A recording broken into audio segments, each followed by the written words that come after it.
राघव अपनी बेटी पिंकी के साथ घर आ रहा होता है। वो दोनों एक कब्रिस्तान के पास से गुजर रहे होते हैं।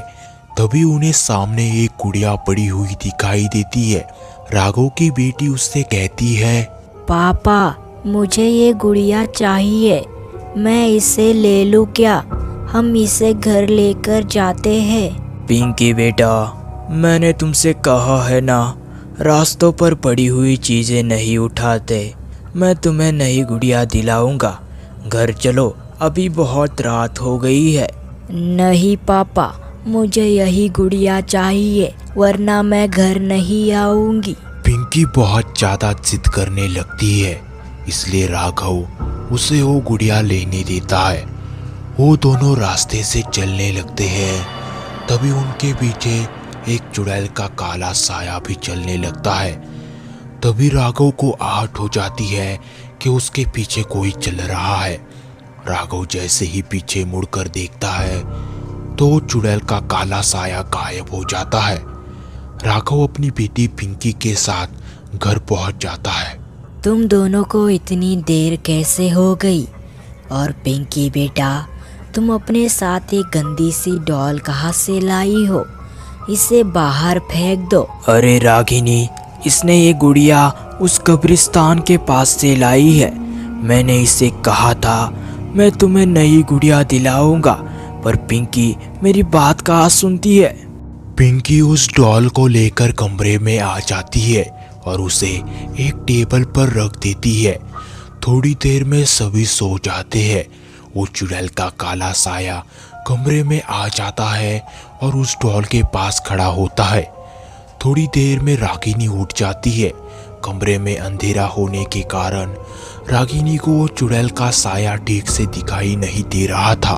जल्दी से उठिए ना, मुझे उस डॉल के पास कोई खड़ा है ऐसा लग रहा है। जल्दी से उठिए, मुझे बहुत डर लग रहा है। राघव उठ जाता है और रागिनी से कहता है, अरे वहाँ पर कुछ भी नहीं है, वो बस एक कपड़ा होगा, उससे डर रही हो तुम। रुक जाओ, मैं कमरे में दिए जलाता हूँ। राघव उठकर दिए जलाता है, पर वो चुड़ैल का काला साया गायब हो जाता है। सुबह हो जाती है। रागिनी उठ जाती है और उसे पिंकी कहीं दिखाई नहीं दे रही होती है। रागिनी पिंकी को सारे घर में ढूंढ लेती है, पर उसे पिंकी कहीं भी दिखाई नहीं दे रही थी। रागिनी राघव को कहती है, देखिए ना, पिंकी पूरे घर में कहीं पर दिखाई नहीं दे रही। मुझे बहुत डर लग रहा है। पिंकी कहाँ गई होगी? वो दोनों पिंकी को ढूंढने के लिए निकल रहे होते हैं।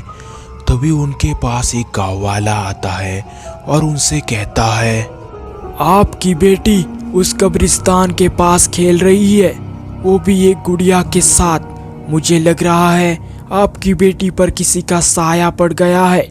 मैंने उसे कहा घर चलो, पर उसने मेरी बात भी नहीं सुनी। राघव और उसकी पत्नी उस कब्रिस्तान की तरफ निकल पड़ते हैं। वहां जाकर देखते हैं पिंकी उस गुड़िया के साथ जमीन पर बैठकर खेल रही होती है। अरे पिंकी, तुम यहाँ पर क्यों बैठी हो? चलो हमारे साथ घर। ऐसे बिना बताए कहीं पर भी नहीं आते बेटा। तभी पिंकी उठ जाती है। पिंकी की आंखें लाल हो गई थी और पिंकी डरावनी आवाज में बोलती है, मुझे घर नहीं आना है, मुझे यहीं पर रहना है। तुम दोनों जाओ यहाँ से।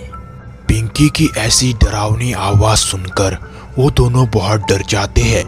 वो दोनों पिंकी को बहुत समझाने की कोशिश करते हैं, पर पिंकी वापस वहीं पर बैठ जाती है।